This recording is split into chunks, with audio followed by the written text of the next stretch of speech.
சபைக்கு தலைமை தாங்குகின்ற தலைவர் அவர்களே, இன்று இந்த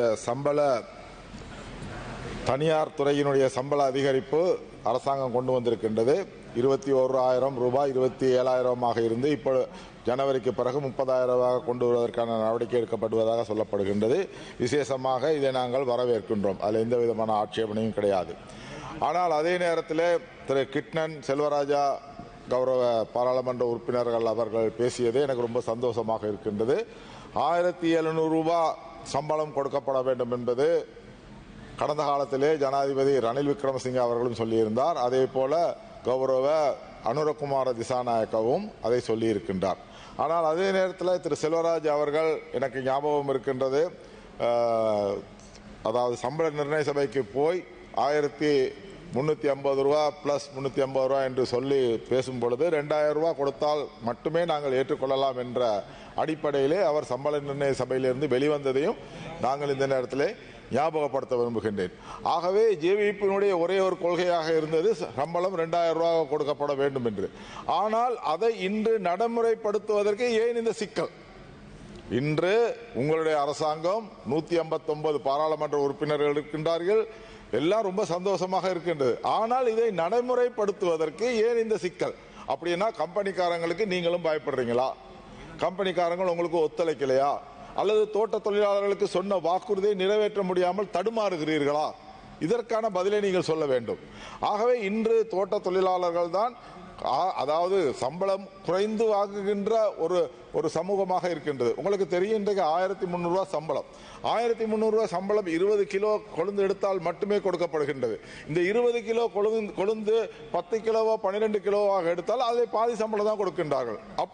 அப்படி பார்த்தால் அவர்களுடைய வேதனம் சாதாரண தனியார் துறை வேதனத்தை விட குறைந்த வேதனமாகவே கருதப்படுகின்றது.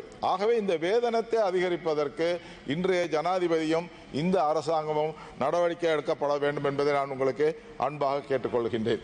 அதே நேரத்தில் அதற்கான ஒரு பிரேரணையும் நாங்கள் கொண்டு வருகின்றோம். அதற்கு நீங்கள் எல்லாரும் ஒத்துழைப்பு தர வேண்டும் என்பதை நான் இந்த நேரத்தில் கேட்டுக்கொள்ள விரும்புகின்றேன்.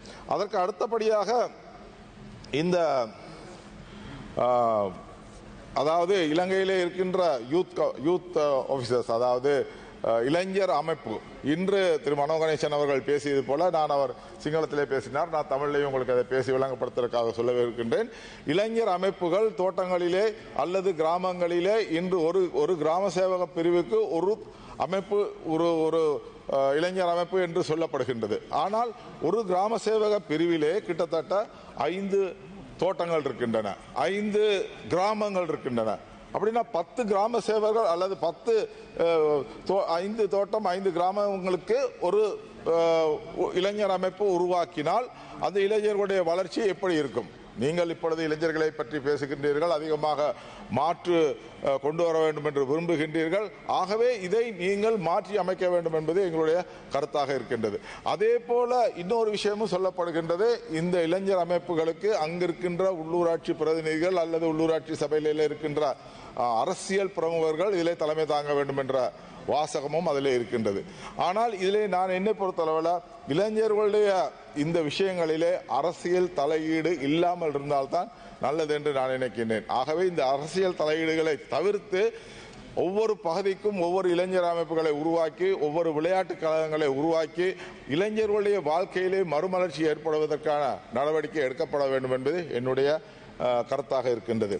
அதே போல தோட்டங்களிலே பல்வேறு பிரச்சனைகள் இருக்கின்றன. இன்று நான் நினைக்கிறேன் ஹமந்த வித்யாரத்ன அவர்கள் இன்று அமைச்சர் இந்திய அரசாங்கத்தின் உதவியோடு பல வீடுகளை அமைப்பதற்கான நடவடிக்கை எடுத்து வருவதாக சொல்லப்படுகின்றது. அவர் அதை செய்யறதுனால எனக்கு ரொம்ப சந்தோஷம்.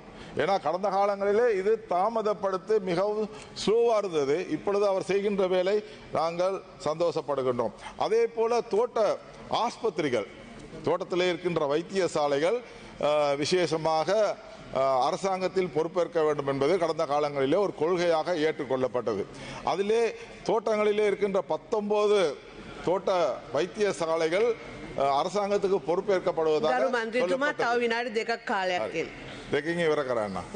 19 வைத்தியசாலைகள் எடுப்பதாக உறுதி கொள்ளப்பட்டாலும் இதுவரைக்கும் அது நடைமுறைப்படுத்துவதிலே சிக்கல்கள் இருக்கின்றது. ஆகவே அமைச்சர் இங்கே இல்லாவிட்டாலும் நான் இந்த விஷயத்தை அமைச்சருக்கு சொல்லி வைக்க விரும்புகின்றேன். இந்த தோட்டங்களிலே இருக்கின்ற வைத்தியசாலைகளை எடுப்பதன் மூலமாக நகரங்களில் உள்ள வைத்தியசாலைகளுக்கு இடப்பற்றாக்குறை குறையும் என்பது என்னுடைய ஒரு விஷயமாக இருக்கின்றது. விசேஷமாக கொட்டகலை பகுதியில் இருக்கின்ற திம்புல என்கின்ற வைத்தியசாலையில் கிட்டத்தட்ட 10,000க்கு மேற்பட்ட மக்கள் வசிக்கின்ற அந்த பகுதியாக இருக்கின்றது.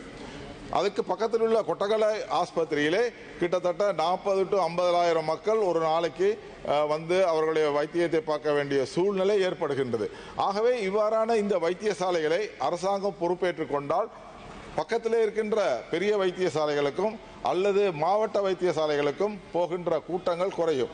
இன்று பல்வேறு பிரச்சனைகளுக்கும் ஒவ்வொரு வைத்தியசாலைக்கு போக வேண்டிய சூழ்நிலை இருக்கின்றது. ஆகவே அதை நீங்கள் செய்ய வேண்டும் என்பதை கேட்டுக்கொண்டு, கடந்த காலங்களிலே கூட்டு ஒப்பந்தம் மூலமாக இந்த நாட்டிலே தொழிலாளர்களுடைய சம்பளத்தை இல்லாதொழித்தது ஒரு பக்கம் இருக்கின்ற காலகட்டத்திலே இந்த சம்பள விஷயங்களிலே அரசாங்கம் தலையிட்டு நிச்சயமாக இந்த தொழிலாளர்களுக்கு 1,700 ரூபா அல்லது திரு கிருஷ்ணன் அவர்கள் சொன்னது போல 2,000 ரூபா வாங்கி கொடுத்தாலும் நாங்கள் சந்தோஷப்படுகின்றோம். ஆகவே அதை செய்வதற்கான நடவடிக்கை இந்த NPP அரசாங்கம் JVP அரசாங்கம் எடுக்கப்பட வேண்டும் என்பதை கூறி என்னுடைய பேச்சை நிறைவு செய்கின்றேன். நன்றி.